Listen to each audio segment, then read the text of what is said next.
Paz do Senhor Jesus, tudo bem?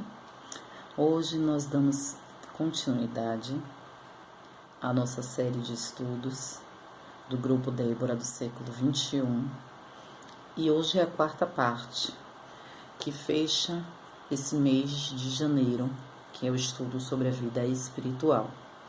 No primeiro vídeo, ou a primeira semana, nós falamos sobre o que é e como crescer espiritualmente. Na segunda semana, nós falamos sobre 5 dicas para melhorar sua vida espiritual. Na terceira semana, falamos sobre 7 atitudes que não deixam sua vida espiritual evoluir. E hoje, nós vamos fazer um apanhado geral sobre a vida espiritual. Os vídeos anteriores estão na playlist. Você pode assistir para acompanhar tudo certinho. Romanos 8, Romanos 8, versículo 1 e 2. Agora, pois, já não há nenhuma condenação para os que estão em Cristo Jesus, porque a lei do Espírito da vida, em Cristo Jesus, te livrou da lei do pecado e da morte.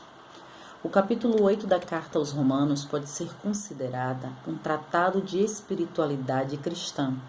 O apóstolo Paulo se preocupava muito com a vida mundana da cultura romana e por isso despertou a igreja em Roma para uma vida espiritual que suprimisse os costumes mundanos. A expressão lei do espírito é usada muitas vezes para ser contraste com a lei judaica e também para deixar claro para os cristãos que existem leis espirituais que regem nossas vidas. Precisamos despertar para viver espiritualmente na presença do Senhor e resistir às vontades da carne. Como viver espiritualmente? Vamos aprender alguns princípios espirituais que estão no capítulo 8 da carta de Paulo aos Romanos. Número 1.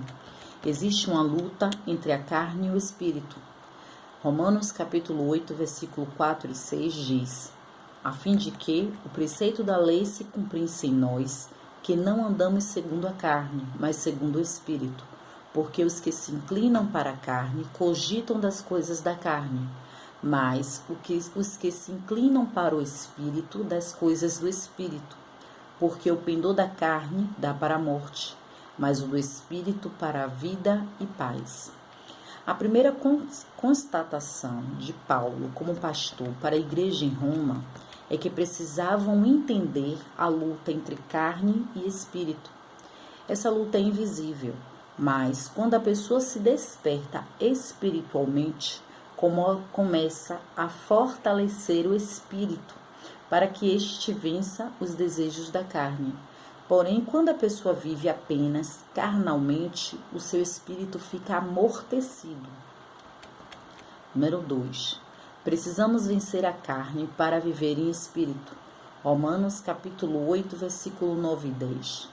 Vós, porém, não estáis na carne, mas no espírito. Se de fato o Espírito de Deus habita em vós. E se alguém não tem o Espírito de Cristo, esse tal não é dele.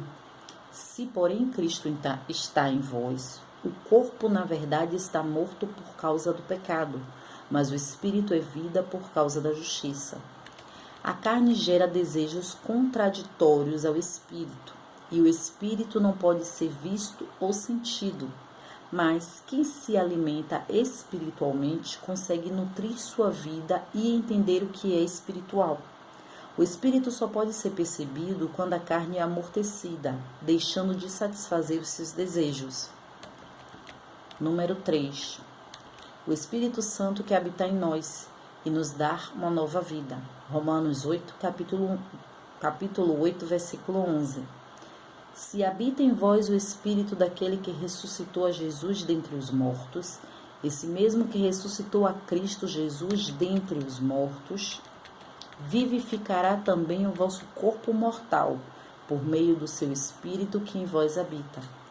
Mesmo sendo pecadores, o Espírito Santo de Deus deseja habitar em nosso espírito, que é a sede da vida espiritual. A primeira coisa que o Espírito Santo faz é nos convencer do pecado. João capítulo 16, versículo do 8 ao 11. Uma diferença entre o ser humano e as outras criaturas é que o homem e a mulher foram criados à semelhança de Deus, como seres espirituais. Gênesis capítulo 1, versículo 27. Por isso somos uma trindade, formada de corpo, alma e espírito. 1 Tessalonicenses capítulo 5, versículo 23. Número 4. Quem é filho de Deus tem o Espírito Santo. Romanos capítulo 8, versículo 13 ao 15. Porque se viverdes segundo a carne, caminhais para a morte. Mas se pelo Espírito mortificardes os feitos do corpo, certamente vivereis. Pois todos os que são guiados pelo Espírito de Deus são filhos de Deus. Porque não recebestes o espírito de escravidão, para viverdes outra vez atemorizados, mas recebestes o espírito de adoção, baseado no qual clamamos Abba, Pai. Quando cremos em Jesus, nos tornamos filhos de Deus. João capítulo 1, versículo 12. E ao confessar Jesus como Senhor, o Espírito Santo passa a habitar em nós. 1 Coríntios capítulo 12, versículo 3. Quando vivemos carnalmente, estamos seguindo os instintos da carne e fazendo as coisas que o mundo ensina. Mas quando nos tornamos filhos de Deus, passamos a seguir o exemplo de Jesus. 5. O Espírito testifica em nós. Romanos capítulo 8, versículo 16. O próprio Espírito testifica com o nosso espírito que somos filhos de Deus. A partir do momento que o Espírito Santo reside em nossas vidas, passa então a nos orientar o que fazer, como Jesus prometeu, de que ensinará todas as coisas. João 14, 26. Diante das decisões de nossas vidas, passamos a perceber a orientação do Espírito Santo, apontando a direção correta. Isaías capítulo 30, versículo 21. Da mesma forma, quando erramos, o Espírito Santo nos faz entristecer, produzindo arrependimento. Número 6. Devemos buscar o Espírito Santo. Romanos capítulo 8, versículo 23. E não somente ela, mas também nós, que temos as primícias do Espírito, igualmente gememos em nosso íntimo, aguardando a adoção de filhos, a redenção de nosso corpo. O desejo pela presença do Espírito Santo é indispensável para a vida espiritual. O Espírito de Deus é manso e amoroso, não invade nossas vidas sem ser recebido. Por isso precisamos buscar a sua presença constantemente. O tempo todo, o Espírito Santo nos procura, mas somente quando nos dispomos é que somos alcançados por ele. Quando recusamos sua presença, o Espírito Santo se entristece. Efésios capítulo 4, versículo 30. O Espírito Santo intercede por nós. Romanos capítulo 8, versículo 26 e 27. Também o Espírito semelhantemente nos assiste em nossa fraqueza, porque não sabemos orar como convém, mas o mesmo Espírito intercede por nós sobremaneira com gemidos inexprimíveis. E aquele que sonda os corações sabe qual é a mente do Espírito, porque segundo a vontade de Deus é que ele intercede pelos santos. A obra do Espírito Santo é contínua em nossas vidas. Nossa espiritualidade é marcada pela oração constante, que só é possível pela intercessão do Espírito Santo, pois humanamente não somos capazes de orar e falar com Deus, mas pelo Espírito somos capacitados a uma vida de intimidade com o Criador, como era antes do pecado, no Jardim do Éden, Gênesis capítulo 3, versículo 8. A vida espiritual precisa ser cultivada em cada um de nós, aprendendo a perceber o que vem da carne e o que é do Espírito. Gálatas capítulo 5, versículo 19 a 22.